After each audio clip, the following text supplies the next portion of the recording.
कहानियों में अक्सर कुछ किरदार ऐसे होते हैं जिनकी वीरता के किस्से किताबों के पन्ने तक ही सीमित रह जाते हैं।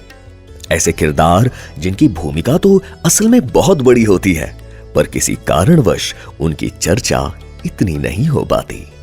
ऐसे ही दो किरदार वानर सेना में भी थे। विश्वकर्मा के पुत्र नल और अग्नि के पुत्र नील। कहा जाता है कि इन्हीं के श्राप के चलते राम सेतु का निर्माण संभव हो पाया था। जय श्री राम। मैं हूं निशांत और आप सुन रहे हैं रेड एफएम पॉडकास्ट पर मेरे प्रभु राम। इस एपिसोड में हम लाए हैं आपके लिए रामायण की एक और अनसुनी कहानी, जो शायद आपने अपनी दादी नानी से भी नहीं सुनी होंगी। तो चलिए शुरू करते हैं।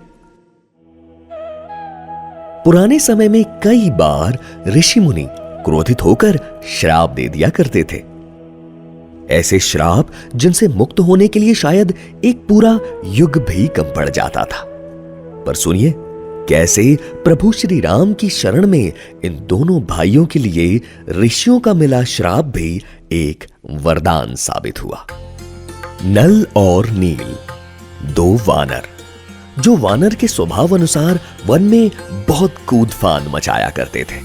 जब भी ऋषि मुनि तप कर रहे होते, ये दोनों वानर भाई उनके सर के ऊपर पेड़ पे उत्पात मचाया करते और उनका सामान उठाकर पानी में फेंक दिया करते।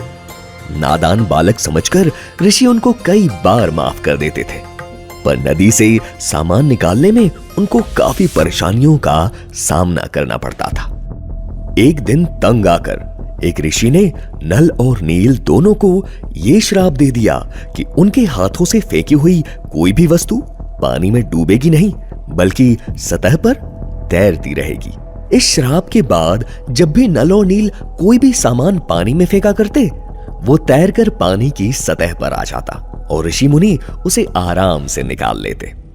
इस श्राप के चलते ऋषि मुनियों के लिए तो चीजें आसान हो गई, पर नल और नील के जीवन में कठिनाइयां अधिक बढ़ गईं। वे जीवन भर इस पाप का प्रायश्चित करने का मौका ढूंढते रहे। लेकिन प्रभु की लीला ऐसी है कि वो हर कार्य को एक सही समय पर होना निर्धारित करते हैं। श्री राम की शरण में जैसे हनुमान जी की भुलाई गई शक्तियां भी सही समय आने पर उन्हें याद दिलाई गई, वैसे ही नल और नील को मिले श्राप को भी उन्होंने सही समय पर एक वरदान साबित किया। सीता माता को लंका से लाने के लिए प्रभु राम के सामने समुद्र चुनौती की तरह खड़ा था। श्री राम अद्भुत शक्तियों के स्वामी थे। अपने बाण के वार से वो समुद्र का पानी सुखाने ही वाले थे कि उनके सामने वरुण देव प्रकट हुए।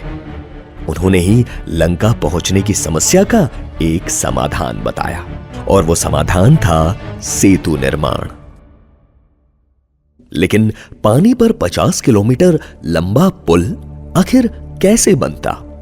ऐसे में नल और नील का श्राप वरदान साबित हुआ। नल और नील जो भी पत्थर समुद्र में फेंकेंगे वो डूबेगा नहीं, बल्कि उसकी सतह पर तैरता रहेगा।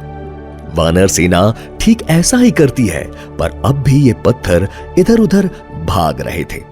तब हनुमान जी समाधान बताते हैं कि अगर इन पत्थरों पर हम श्री राम नाम लिखकर फेंकेंगे तो ये पत्थर साथ में तैरेंगे। बिल्कुल ऐसा ही किया गया और कुछ इस तरह निर्माण हुआ राम सेतु का। नल और नील की सहायता से यह सेतु सिर्फ और सिर्फ 5 दिन में बनकर तैयार हो गया। अगर आप भी रामायण के ऐसे अनसुने किस्से सुनना चाहते हैं तो हमें बताइए हमारे ऑफिशियल इंस्टाग्राम हैंडल पे @redfm पॉडकास्ट पर। तब तक प्रेम से बोलिए जय श्री राम।